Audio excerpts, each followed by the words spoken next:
ఏం చేశారు మీరు టీచర్ల కోసం అన్ని ఎందుకు ఓటేయాలంటే ఏం చెప్తారన్న? ముందుగా మొట్టమొదటిగా కాంట్రాక్టు ఉద్యోగుల క్రమబద్ధీకరణ అనే అంశం ఏదైతే తెలంగాణ వచ్చిన తర్వాత ఉద్యోగాలు వస్తాయనే ఒక మాట కోసము మేము అప్పుడు ఉద్యమాలలో పాల్గొన్నాం. తర్వాత తెలంగాణ సాధించుకున్నాం. తర్వాత తెలంగాణ రావడంతో గతంలో ఉద్యమ నేత అనుకున్న నేత రెగ్యులరైజేషన్ చేసేస్తాం మొత్తం అంటే అట్లెట్లా చేస్తావు, చేయకూడదు కదా. అట్లా చేస్తే అటు నిరుద్యోగులకు ఇటు ఉపాధ్యాయులకు, ఎందుకంటే ఇద్దరికి పోస్టులు దూరం అవుతాయి.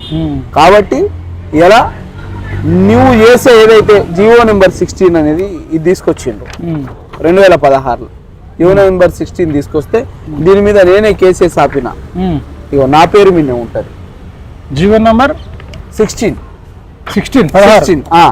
ఇది ఇద్దరికి, అటు నిరుద్యోగులకు ఇటు ఉపాధ్యాయులకు ఇద్దరికి ఇబ్బంది అవుతుంది.